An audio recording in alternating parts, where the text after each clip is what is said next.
हम चर्चा करेंगे गदाधर पंडित प्रभु के बारे में। तो गदाधर पंडित गोस्वामी पाद जो हैं उनको हम रोज नमन करते हैं जब हम अपनी माला आरंभ करते हैं, क्योंकि पंचतत्व महामंत्र में गदाधर पंडित भी आते हैं। तो गदाधर पंडित क्यों आते हैं पंचतत्व के मंत्र में? क्योंकि गदाधर पंडित स्वयं राधा रानी है। तो जब हम कहते हैं कि चैतन्य महाप्रभु तो राधा और कृष्ण के युगल रूप हैं, तो गदाधर पंडित को अलग से आने का क्या प्रयोजन, अर्थात राधा रानी को अलग से आने का क्या प्रयोजन? तो इसको भी आज हम थोड़ा सा समझेंगे, इस तत्व को भी। तो गदाधर पंडित गोस्वामी पाद के बारे में चैतन्य भागवत में और चैतन्य चरितामृत में काफ़ी कुछ है, तो उससे भी हम थोड़ा सा आज समझते हैं। तो ये आजीवन गदाधर पंडित जो है विरक्त भाव में ही रहे, और जब निमाय पंडित के रूप में महाप्रभु अपनी लीलाएं कर रहे थे, तो ये भी न्याय शास्त्र के ही जो है वो ज्ञाता थे और साथ साथ में ही बड़े हो रहे थे। और उस समय जब प्रकांड पंडित के रूप में निमाय पंडित हमेशा शास्त्रार्थ करते थे, तो गदाधर पंडित भी वो थे जिनके साथ इनका कई बार शास्त्रार्थ हो जाता था और आपस में कलह भी हो जाती थी। और फिर उसके बाद एक समय ऐसा आया कि जब महाप्रभु जो दीक्षा लेकर वापस आए और उन्होंने देखा गदाधर पंडित ने कि इनके अंदर तो कितना बिल्कुल भाव बदल गया है इनका, और भगवान के बिल्कुल भाव में भक्ति में आ गए हैं, तो उन्होंने भी अपना वही स्वरूप जो है वो दिखाना आरंभ किया। और उस समय से फिर महाप्रभु और गदाधर पंडित ऐसे हो गए जैसे एक दूसरे को कभी सेपरेट ही ना किया जा सके। तो आगे की पूरी लीला में हम देखते हैं कि कोई भी नवद्वीपवासी पूरे समय महाप्रभु के साथ में यहाँ पर नहीं रहे, लेकिन गदाधर पंडित एक थे जिनको महाप्रभु अपने साथ में लेकर गए और उन्होंने महापुरी में उनको क्षेत्र संन्यास भी दिलवा दिया ताकि वो वहीं पर रहे उनके साथ में। और ईश्वरपुरी पाद ने गदाधर पंडित को भी श्री कृष्ण लीला अमृत ग्रंथ का जो है वो अध्ययन कराया था, ऐसा भी आता है। और फिर हम सब लोग वो वाली कथा जानते हैं जिसमें कि पुंडरीक विद्यानिधि को गदाधर पंडित जब देखते हैं तो उनको लगता है कि अरे ये तो कुछ संशय हो रहा है, ये सच में क्या वैष्णव है। लेकिन जब वो अपना पूरा स्वरूप दिखाते हैं तो पता चलता है कि ये तो अपराध हो गया मुझसे। तो फिर गदाधर पंडित क्या करते हैं, वो जाते हैं महाप्रभु के पास में और उनसे पूछते हैं कि क्या करूं मैं, अब मेरे से ये बड़ा अपराध हो गया। तो महाप्रभु कहते हैं कि आप कुछ नहीं करिए, आप श्रील पुंडरीक विद्यानिधि के पास जाइए और उनसे दीक्षा मंत्र ले लीजिए। और इस प्रकार से वो लीला की। अब वो तो खुद राधा रानी है, पुंडरीक विद्यानिधि जो है वो खुद ब्रजभानु महाराज है, लेकिन एक लीला उन्होंने ऐसी की जिसमें कि जाके उन्होंने दीक्षा ली। और फिर उसके बाद में सब लोग नीलाचल आया करते थे महाप्रभु से मिलने के लिए, लेकिन गदाधर पंडित तो वहीं पे रह गए। तो जब महाप्रभु के पास में गदाधर पंडित आए पुरी में, तो उन्होंने वहाँ पे एक श्री यमेश्वर शिव का टोटा या उद्यान है, एक बगीचा है, वहाँ पे वो जगह उनको निवास के लिए दे दी। और उन्होंने कहा कि अब आप यहीं पर रहो, और ये गोपीनाथ जी की विग्रह दी और बोले कि यहाँ आप गोपीनाथ जी की सेवा करो। तो ये सोचिए कि ये गौर सुंदर ने अपना ही स्वरूप जो है गोपीनाथ के विग्रह के रूप में उनको दे दिया। तो स्वयं भगवान की दी हुए विग्रह हैं टोटा गोपीनाथ जी के। तो इसीलिए चैतन्य चरितामृत की मध्य लीला में आता है कि गदाधर पंडित रहिला प्रभुर पाशे, यमेश्वर प्रभु जारे कराइला आवासे। तो यमेश्वर में महाप्रभु ने उनका आवास का प्रबंध कर दिया और वहीं पर पूरे समय वो रहे। अब जब महाप्रभु अपनी लीला कर रहे थे और फिर उन्होंने निर्णय लिया कि वो कहाँ पर जाएंगे, दक्षिण भारत की यात्रा पर जाएंगे। तो जब दक्षिण भारत की यात्रा का निर्णय लिया तो महाप्रभु के साथ में गदाधर पंडित भी जाना चाहते थे, लेकिन महाप्रभु ने बोला कि नहीं नहीं, आप यहीं पर रहिए। बट चैतन्य भागवत के अंदर आता है कि पूरे समय गदाधर पंडित जो है वो महाप्रभु के बारे में ही सोचते रहते थे और महाप्रभु की लीला में ही निमग्न रहते थे। तो वो बोलते हैं कि की भोजने की शयने की व पर्यटने गदाधर प्रभुर सेवने अनुक्षणे, गदाधर सम्मुखे पणेन भागवत सुनी प्रभु हन प्रेम रस से महामत। गदाधर वाक्य मात्र प्रभु सुखी होय, भ्रमे गदाधर संगे वैष्णव आलय। तो इस प्रकार से चाहे भोजन कर रहे हो, चाहे शयन कर रहे हो, चाहे भ्रमण कर रहे हो, हर पल वो महाप्रभु की सेवा में अपने आप को उन्होंने लगाया हुआ था। और वो उनके सामने भागवत पढ़ते थे, महाप्रभु बैठ के उस भागवत को सुनते थे। और जहाँ भी जाते थे महाप्रभु वैष्णव के घर पे कभी प्रसाद लेने कुछ, तो साथ में गदाधर पंडित भी जाया करते थे। एक कथा और आती है चैतन्य चरितामृत में कि नित्यानंद प्रभु जब वापस आते हैं, नीलाचल आते हैं गौड़ देश से, तो वो यमेश्वर में गदाधर पंडित के भवन में आ जाते हैं और वो बोलते हैं कि मैं 2 वस्तुएं लेकर आया हूँ आपके टोटा गोपीनाथ जी के लिए। बोले एक बहुत अच्छे चावल लेकर आया हूँ, और बोले एक रंगीन सुंदर सा वस्त्र लेकर आया हूँ। तो वो रंगीन सा वस्त्र उनको वो पहनाते हैं और उसके बाद में उनके लिए बहुत सुंदर सा वो चावल पकाते हैं।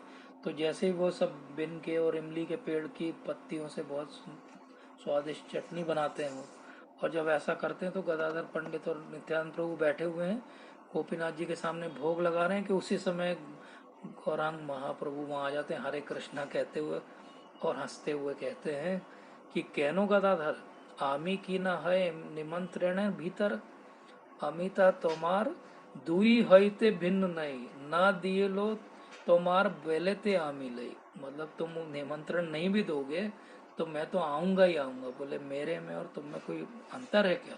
नित्यानंद द्रव्य गोपीनाथेर प्रसाद, तोमार रंधन मोर इथे आगे आछे भाग।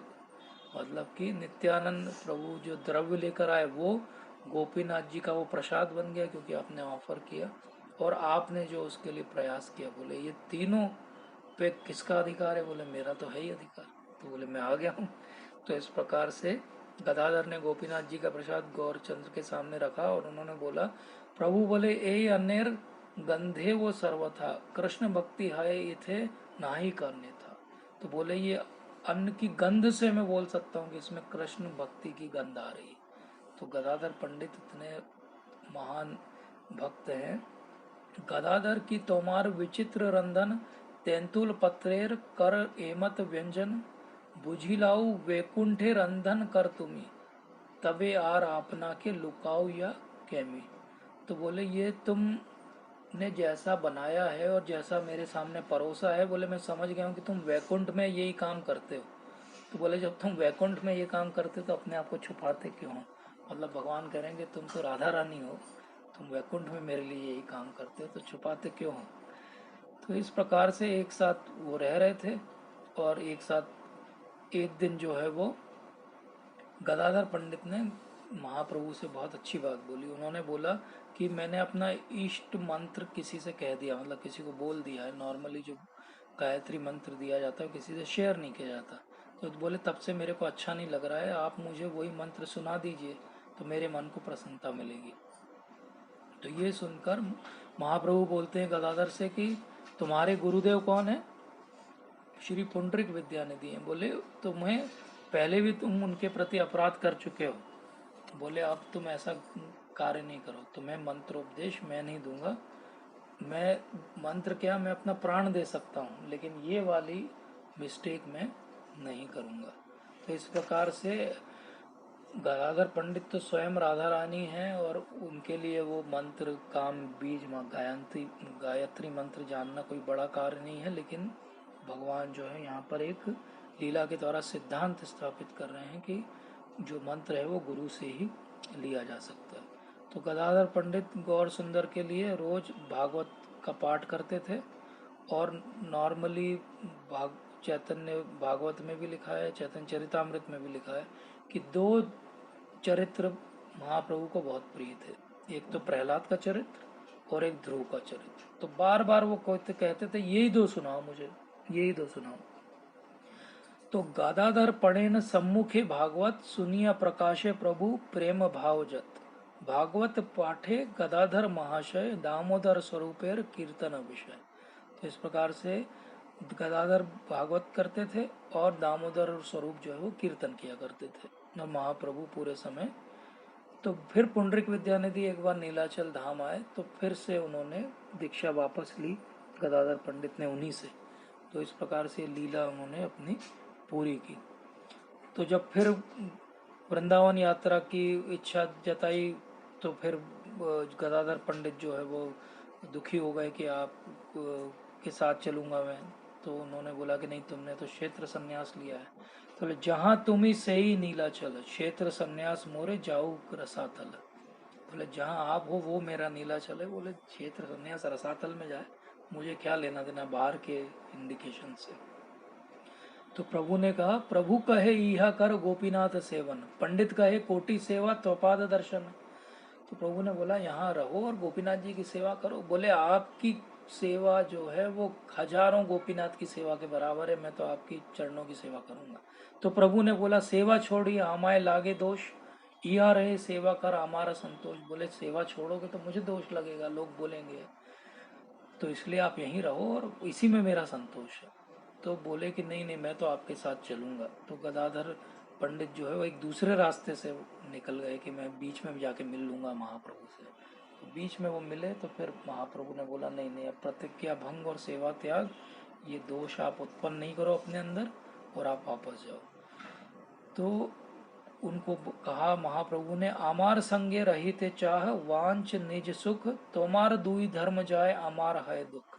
बोले, आपके दोनों धर्म भी जाएंगे और ये तुम अपना सुख देख रहे हो। बोले, ऐसा मत करो, अगर तुम मेरा सुख देखना चाहते हो, मोरा सुख चाह यदि नीलाचल चल, आमार शपथ यदि आर कछु बल। तो बोले, अब मैं तुम्हें कसम दे रहा हूँ, शपथ दे रहा हूँ कि इसके अलावा कुछ नहीं बोलो, अब मैं जो कह रहा हूँ वो करो, जाओ नीलाचल चले जाओ। तो इस प्रकार से फिर गदाधर कहते हैं कि अमी परतंत्र अमार प्रभु गौरचंद्र, तार आज्ञा बिना अमी नहीं है स्वतंत्र। बोले, अब मैं तो परतंत्र हूँ, मेरे प्रभु कौन है, गौरचंद्र है, उन्होंने जो आदेश दे दिया उनके बिना मैं कुछ भी नहीं कर सकता।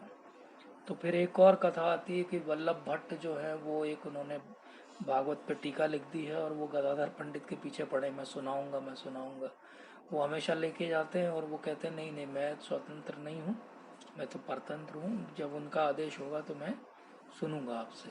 तो इसके बाद फिर एक दिन ऐसा होता है कि वल्लभ भट्ट के प्रति गौर सुंदर प्रसन्न हो जाते हैं और फिर उसके बाद में गदाधर पंडित जो है वो उनको आगे बुलाते हैं और फिर कहते हैं कि तुम जो है वो ये प्रयास कर रहा था मैं कि तुम इनको मना कर रहे हो, मैंने इनको प्रसन्न किया तो तुम उत्तेजित हो जाते, क्रोधित हो जाते मेरे ऊपर गदाधर, लेकिन तुम नहीं हुए, तो ये बहुत अच्छा तुमने किया। और क्रोध में तुमने कुछ भी नहीं कहा और सब कुछ सह लिया और बिल्कुल विचलित नहीं हुए, दृढ़ बने रहे। तो इस प्रकार से तुमने मुझे क्या कर लिया, खरीद लिया है। बोले, और खरीद लिया है तो अब क्या हो गया। इसीलिए श्रील कविराज गोस्वामी पाद बोलते हैं चैतन्य चरितामृत में कि गदाधर पंडित के कारण महाप्रभु का एक और नाम हो गया गदाधर प्राणनाथ। जो गदाधर के प्राणों के नाथ हों वो है महाप्रभु। तो ऐसे गदाई गौरांग, मतलब गदाधर पंडित के गौरांग महाप्रभु के रूप में आज भी बंगाल में सब लोग इनकी सेवा पूजा करते हैं, इनको याद करते हैं। तो ऐसे बहुत सारे जो है वो लीलाएं इनके साथ में हुई। ये तो हमें बहुत थोड़ी सी वो लीलाएं जो चैतन्य भागवत और चैतन्य चरितामृत में पता है। तो इसीलिए कविराज गोस्वामी पाद ने महाप्रभु की निज शाखा में क्या बोला, बड़ शाखा गदाधर पंडित गोसाई, तेहो लक्ष्मी रूपा तार सम के हनाई। तो गदाधर गोसाई एक बहुत बड़ी शाखा है और वो लक्ष्मी के स्वरूप है, लक्ष्मी जैसे हैं। और पंच तत्व में भी क्या बोला गया, गदाधर पंडित आदि प्रभुर निज शक्ति, ताम सबार चरणे मोए सहस्र प्रणति। तो निज शक्ति हैं गदाधर पंडित।